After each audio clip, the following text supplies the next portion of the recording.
السلام عليكم. أهلا بيك في الحلقة التانية من كورس الفيو جي اس. النهاردة هنشوف مع بعض الطرق المختلفة لاستخدام فيو جي اس في المشاريع بتاعتنا. خليك معايا.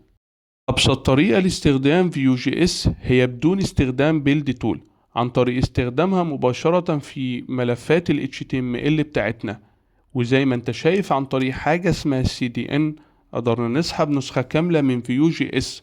وزي ما انت شايف في المثال، اي كود فيو جي اس لازم يكون ليه حاجة اسمها الروت إيليمنت، اللي من خلاله بنقدر نتحكم في اي حاجة داخلية للروت إيليمنت ده. وطبعا هنا الفيو جي اس بيكون عبارة عن اوبجكت موجود على الاوبجكت ويندو اللي موجود في الجافا سكريبت. طبعا عندنا طريقتين لاستخدام السي دي ان. الطريقة الأولى وهي الجلوبال بيلد، زي ما احنا لسه شايفين مع بعض. بنقدر ناخد نسخة كاملة من فيو جي اس على الاوبجكت ويندو اللي موجود في الجافا سكريبت. ودي طبعا طريقة بسيطة وبتكون متعارف عليها في كل البراوزرز. وبنقدر نستخدم الاوبجكت بتاع الفيو على كل الصفحة بتاعتي، لانه بيكون موجود في الويندو اوبجكت اللي بيكون موجود اصلا بشكل بابليك على الصفحة بتاعتي. الطريقة التانية ودي الطريقة الأحدث والموصي بيها هي طريقة ال ES مديول. ودي طبعا بنقدر نعمل import للأوبجكت بتاع ال Vue.js ونستخدمه زي ما انت شايف.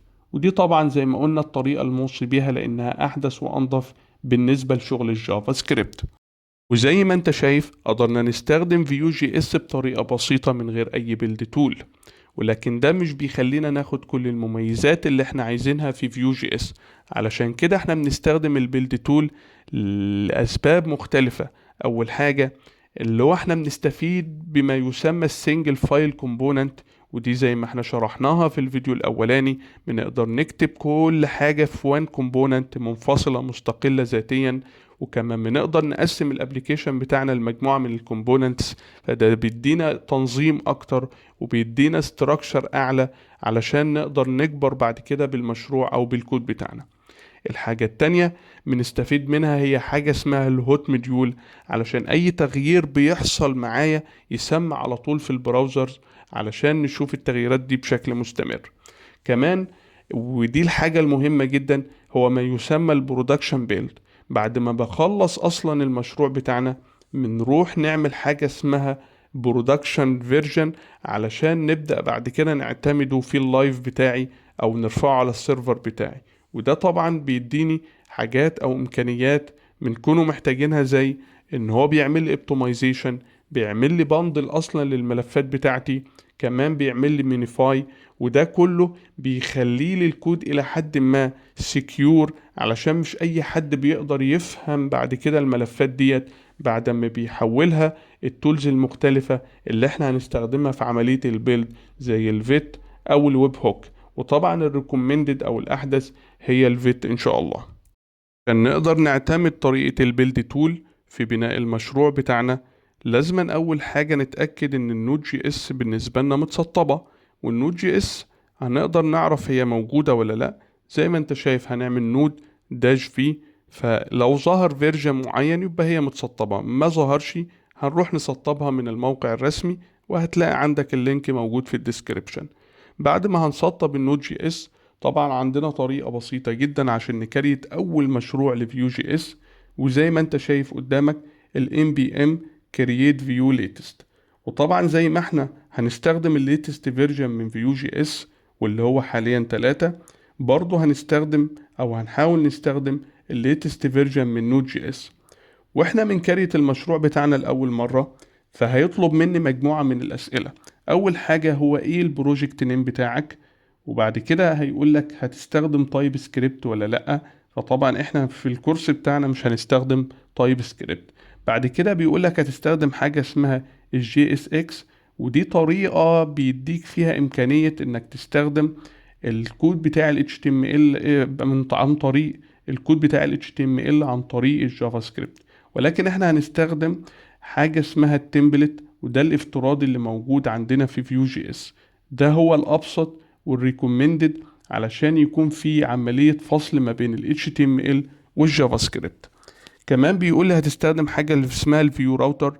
والفيو راوتر كنا خدنا فكرة عنها ان هي بتبدأ تديني امكانية الانتقال ما بين الصفحات بتاعتي. طبعا احنا عايزين المشروع فاضي فهنقول لا. وهنستخدم حاجة بعد كده بيقول هتستخدم بنية او نسطب لك بنية. فطبعا بنية احنا هنستخدمها بعد كده في الستيت مانجمنت او ادارة البيانات بتاعتنا، فبرضه احنا عايزين المشروع فاضي فهنقول لا. وفي بعد كده حاجة اسمها الفيت تيست، دي علشان عملية التيست اللي احنا عايزين نعملها لو احنا هنعمل يونت تيست عندنا في المشروع، فطبعا برضو مش عايزينها دلوقتي. الحاجات دي كلها ان شاء الله هنتطرق ليها خلال الكورس بتاعنا. وطبعا الاي اس لينت علشان عندي الايرورز والكود بتاعي يبدأ يعمل لي تصحيح للكود بتاعي.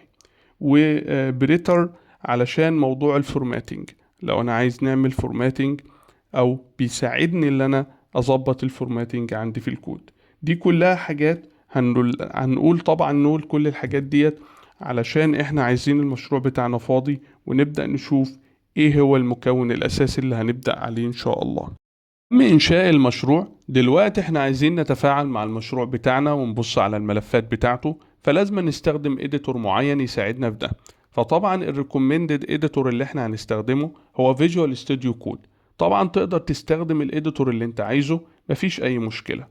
طبعا علشان نفتح المشروع بتاعنا في فيجوال ستوديو كود عندنا طريقتين، اللي احنا نبقى واقفين في الفولدر فنفتح التيرمينال ونعمل كود دوت فيفتح لنا على طول المشروع في فيجوال ستوديو كود. الطريقة التانية من خلال فيجوال ستوديو كود نفسه هنعمل اوبن فولدر ونحدد المسار ونفتح المشروع بتاعنا في فيجوال ستوديو كود. قبل ما هنتعرف على الملفات بتاعتنا او المشروع بتاعنا، محتاجين نسطب اكستنشن مهمة خالص من التيم الرسمي لفيو جي اس علشان نقدر نتعامل مع فيو جي اس بطريقة ديناميكية اكتر. وده طبعا تول مهمة خالص بنقدر من خلالها او بتقدر تدينا فيتشرز مختلفة زي الهايلايتنج مثلا والاوتو كومبليت والتايب تشيكنج وغيرها من الفيتشرز المختلفة اللي احنا هنستفاد منها ان شاء الله خلال الكورس بتاعنا. وطبعا ملفات المشروع زي ما انت شايف كده عبارة عن الآتي.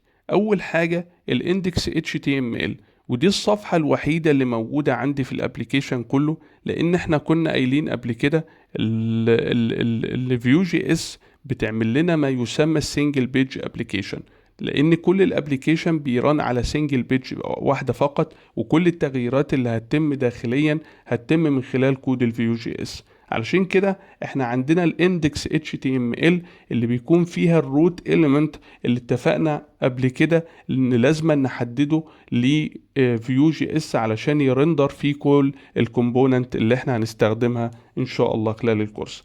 بعد كده هتلاقي حاجة اسمها المين جي اس، والمين جي اس هو نقطة البداية اللي من خلالها بنعرفه على الروت إيليمنت ده علشان ينشئ الأوبجكت بتاع فيو جي اس.